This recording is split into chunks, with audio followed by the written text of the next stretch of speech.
This is a new Discover. I am thinking about getting the upgraded navigation from the Mark 7 facelift. So when the Mark 7.5 Golf R was first announced back in mid-2017, I had the choice of whether or not to wait for the Mark 7.5 or stick with the deal right in front of me. What I had to decide over was the fact that, as you all know, the Mark 7.5 is out already. The digital virtual cockpit, the 7-speed DSG, front fascia facelift, and this 8-inch Discover Pro, and just a few other things like the small things like ventilated or perforated leather seats, gray piping or gray stitching within the seats, and I think there's a couple of things I'm missing, but the main things were just spoken about. So what I did was I went for, as you could tell, obviously, I went for the Mark 7, and this is the car that I'm in right now. But I made a video about whether or not I regret. The short answer was no, I didn't regret. However, what intrigued me was the virtual or digital cockpit. The only thing about it was not really the digital gauges themselves, but the availability of having the GPS unit right in front of me. So I think that was a cool option. However, I think it is way different than the one that Audi offered, because Audi offered a much more fluid design. I think it uses a different GPU as well. But what I really wanted was this head unit right here, and this is the glass unit. I think it matches the whole interior. It complements it better than this matte version here, right? So while we're at this, let's go ahead and talk about a few key differences. Just want to get this towel here so I don't scratch anything up. A few key differences. The buttons themselves, these are kind of like plasticky versus the rubberized grip on, I'm going to zoom in, on the 8-inch unit. It's more muted and it's rubberized. Other key differences are just the size itself, 8 inches, and capacitive touch buttons versus tactile buttons. So when I'm driving, if I want to just kind of switch up and check out my gas mileage, I could either use the steering wheel buttons, or I could reach ahead and feel by touch and just click on car, and then I'll know my gas mileage, or whatever it is that the car is alerting for. I think I was worried about more like a glare issue. Right now you could tell that there's glare. I specifically had the car parked at this angle to show you guys the glare. I was afraid it's gonna be, well, a couple of things I was afraid of. The feedback if I were to just press the button, along with the tempered glass protector. Glare is not an issue. I'm going to prove to you guys pretty soon. Capacitive touch or the feedback is not an issue as well. A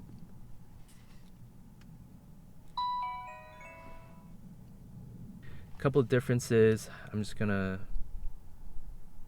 test the feedback, all right? The speed. You're looking at radio, media. I'm not going to do phone because phone's obvious. Plug and play was also for voice operations. All right, navigation, car. Excuse the messages. All right, but as you can tell, I don't have to. I'm just tapping it lightly. Fortunately, it works with the tempered glass protector. It's still not as clear in feedback as having physical buttons, but I think it's a nice trade-off because everything here on the side, it's matte.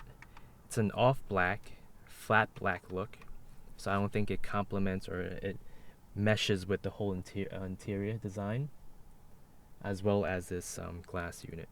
Speaking about other things, I'm gonna go ahead and click on the menu button. It's really fluid. All you have to do is kind of just drag it. Put your finger on the screen and kind of just drag it slowly, or even fast, right? It's responsive like that. What I didn't like about the old unit was the fact that you had to, you see the info button here? When I clicked on the info button back then, it would reflect something like a travel link or something, no subscription. So this is kind of a waste of a button. Previously, what I had to do was I had to go here, find my Android Auto, click on it, and then that's how I had to get to Android Auto. Versus right now, let's go ahead and go back out to media. I'm gonna go ahead and click this app button to my right. It takes me directly to my Android Auto or CarPlay, whichever you have. And I like that a lot about the newer unit. The most important part is to kind of take a look at how Google Map works. And you could take a look. This responds much faster than the Navi unit, the stock in-house Golf R navigation. It's fluid. It renders pretty nicely. All right, let's go ahead and take a look. Arizona. It renders pretty fast. All right, let's go with Cali. And then we're gonna zoom in. You could toggle traffic on and off. The main key, I mean, one of the main tests is to kind of search by satellite to see how fast the unit is. Okay. And we're just gonna zoom out. It's pretty responsive, right? In terms of Google Maps. And we're gonna go and check out, I don't know, just random areas like Miami, right? Bahamas. So it renders pretty fast. That's what I'm, impressed about. So that's Google Maps for you. I'm gonna turn off the unit for now. And not sure if you could tell, but I've been kind of gliding past for quite some time now, and that's a fingerprint. It doesn't bother me as much as I thought it would. I have a microfiber along the in the car anyway, so it's pretty quick. It doesn't pick up fingerprints as much as I thought it would. Okay, and once you have the unit on standby, you could scroll between different clocks and everything like that. All right, whichever you prefer. If you guys are interested in this, Lastly, what I want to do is show you guys the backup camera. Backup camera, I'm gonna start the car right now. What I like to do is sometimes I like to go ahead and use the SD card.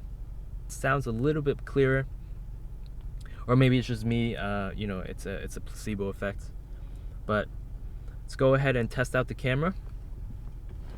Just make sure it's closer and more focused. Alright, so that's the camera itself.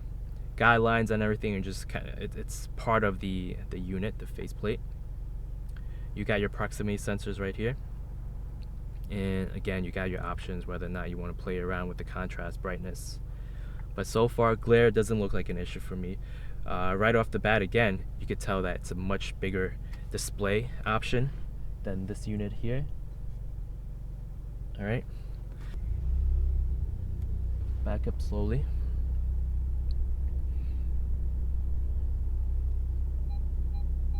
And proximity sensors are working like normal.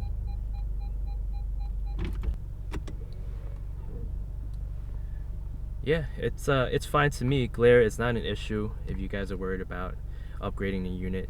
In the end, do I recommend the unit? I definitely do. If you are okay with the pricing, as I stated in the previous videos, you could go ahead and go to that one-stop shop site that I linked. All right, great customer service in my opinion. Or you could go ahead and kind of search around through eBay. And when you're in eBay, kind of search the different product numbers. Again, what you have to do is you have to buy the bezel, which is this piece right here. It comes as one. So the vents here, you're gonna be replacing the vents along with the whole bezel as one trim piece. And you have to go ahead and search the product number for this head unit specifically. Luckily, I found a seller who parted it out from a European Golf, I believe, right in Germany. so everything worked out. Again, this is like a polar gray type of color, and that car was used this trim piece here.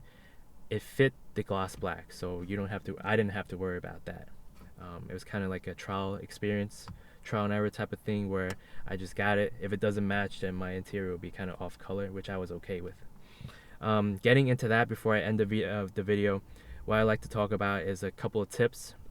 Based on the forums, there's a tool that the dealership actually uses to go ahead and stick into this airbag sensor or hazard light, and then they kind of yank it out. I was nervous about yanking everything out. It was pretty set in, so when I was kind of using force, I was like, how is this gonna come out? But eventually it did. I pried from here on the left side, and also I aided or guided I kind of distributed the force, right? And I used a trim piece on the right side and kind of worked my way onto the top of the bezel, and that's when it came out. So just be really careful in terms of that. I honestly think that's the hardest part. And of course, you need the radio keys to remove the older stock unit that we have here. So that's basically all you need. And all in all, I like this. It's like a brand new interior for me, and definitely it finishes off the interior quite well versus its off-color matte black color. And yeah, so far so good. I hope you guys enjoyed the video or find it informative. So I'll see you guys in the next video. If you have any questions, just leave a comment down below. Take care, guys.